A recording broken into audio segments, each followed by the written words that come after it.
Hey everyone, Scott here from Classic Elite, and today I'm going to be taking a look at the Kingston HyperX 3K SSD. It's the 120GB model, and I have to say this thing is great, so I'll be doing a little bit of an unboxing and show you some of the benchmarks that I personally got when using this drive.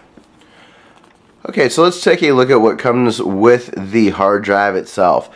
Now, all of this stuff has been opened because I've been using this for a few weeks, but this will give you a general sense of what the packaging looks like and also what comes with the device. So initially you can see that you have some really high density foam. So the drive, no matter how it's shipped, is going to get to you safely, which is excellent. The build quality is great. It's made out of metal, so you have a really nice heavy-duty feel and finish to the device, and I'll show you some close-up pictures here in a second. Also, you do get a mounting bracket, so if you have a normal 3.5-inch drive bay, this is going to fit in without any sort of a problem. Also, you get an installation guide, which is pretty common with any hard drive. One of my favorite things is this tool that came with the drive. It's a screwdriver from Kingston. The back will screw off for you, and you will have a whole bunch of different PC bits that come with the drive itself.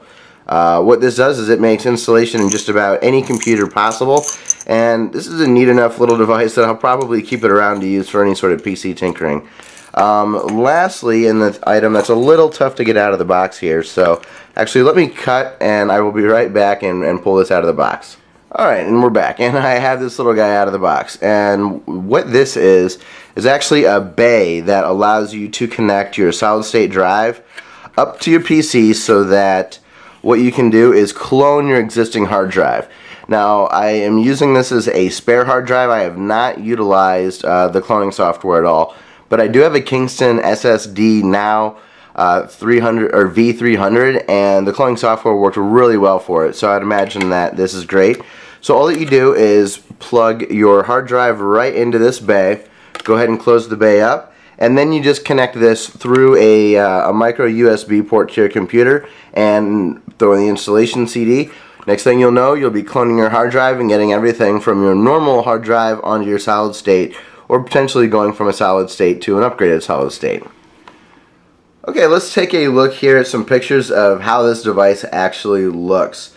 Right now, initially, you will see that on the top we have a combination of plastic to hold all the parts together and a nice metal plate that goes on top. Makes an X shape, and I really like the aesthetic. It also has sort of a smooth finish. When we turn things over and look at the back, there is definitely a rougher finish and what feels like a much higher quality metal. The metal on top might feel a little more on the cosmetic side, but I'm sure it has some functionality as far as pulling away any sort of heat that may be generated, even though there's no moving parts with this device. You can also see that it is a 2.5-inch drive, but with the converter, it will fit in a 3.5-inch bay. Also, you're looking at 3.0 6 gigabit a second support on your motherboards. As far as the read and write speeds on the box, it says that we can get 555 read and 510 megabytes a second write. Now, the benchmark software that I utilize did not get these results, but it still was blazing fast. And I'm using this again as a secondary drive, so I'm more concerned with the read speed of getting programs to run the right way versus writing a lot of data to it. So let's take a look at what kind of scores I got.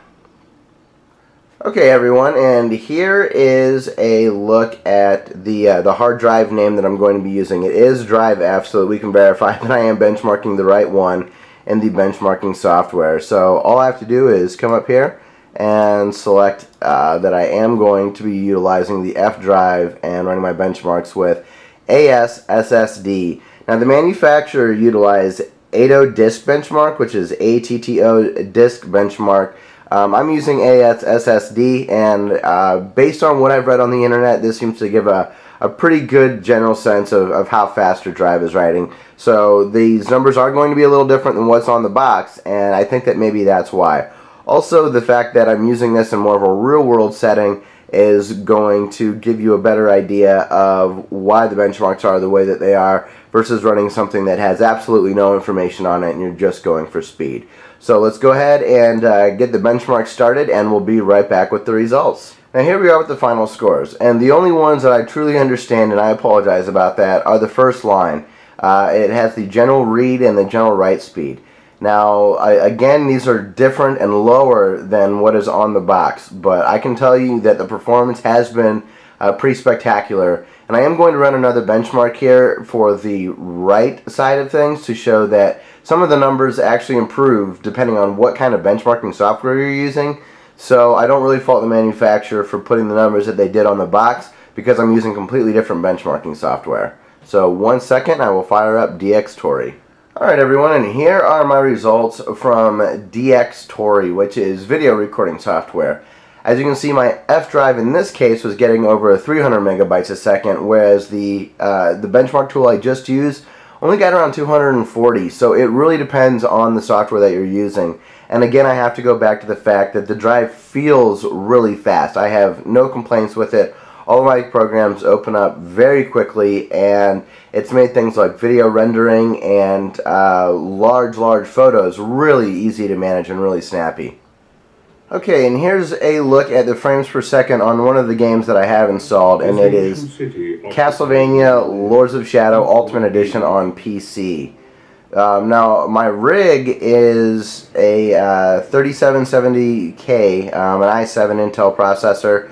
I have a Radeon 7850 graphics card, and of course I'm running Kingston HyperX Black Series RAM.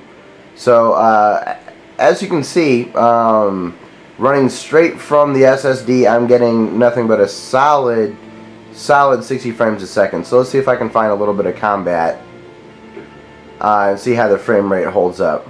I guess we're not getting any combat. But nonetheless, you can see that it's just stayed locked at 60, which is really... Oh, we do get a little bit of combat here. So again, pay attention to the frames per second. That's the whole reason I'm showing you this. This game is super fun if you haven't played it. It didn't get the warmest reviews.